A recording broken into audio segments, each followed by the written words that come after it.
लेकिन अगर समाज में वो बात नहीं है तो वो उपयोगी नहीं होगा।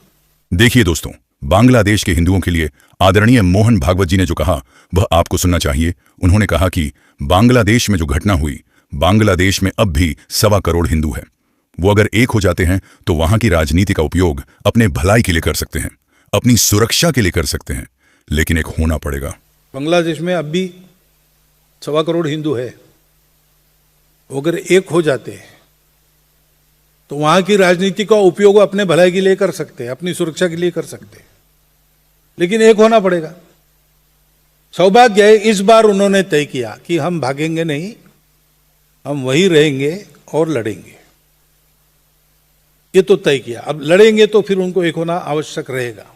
वो जितना जल्दी हो जाएंगे, बांग्लादेश में आज जितनी भी संख्या है उसके साथ वो अपनी स्थिति को बहुत अच्छा और बना सकते हैं।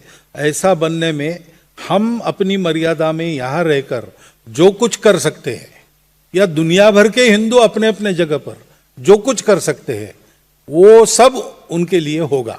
इतनी गारंटी मैं दे सकता हूँ। लेकिन पहले समाज का बल खड़ा होना चाहिए वहाँ की। तो ये जहाँ है वहाँ ऐसे बल की आवश्यकता नहीं होती, और ये जहाँ नहीं है वहाँ ऐसा बल होने पर भी उपयोग नहीं होता। अपने देश में पहले से ही बहुत सारे बल है, अभी सबके नाम याद करना भी एकदम कठिन हो जाता है। तो इसलिए वो करने के बजाय समाज में सजगता, समाज में सुरक्षा की तैयारी, छोटी छोटी बातें हैं। मैं बताता नहीं डिटेल, जानकार लोग जानते हैं, वो सिखा भी सकते हैं आपको। सिविल डिफेंस का कोर्स भी चलता है।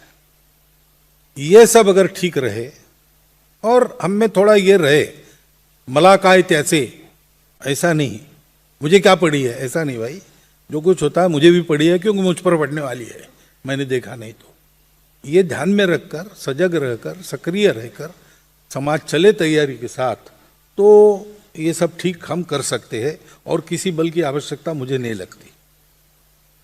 बाकी जनसंख्या के बारे में मैंने बताया, 3 कारण है प्रायोरिटी से: मतांतरण, घुसपैठ और फिर बर्थ रेट। सरकार विफल है वगैरह, ऐसा सरकार ने प्रयास ही अब तक नहीं किया था। 3-4 वर्ष पहले तक कोई विशेष प्रयास हुआ नहीं था। 3-4 वर्षों से प्रयास चल रहे और धीरे धीरे वो आगे बढ़ रहे।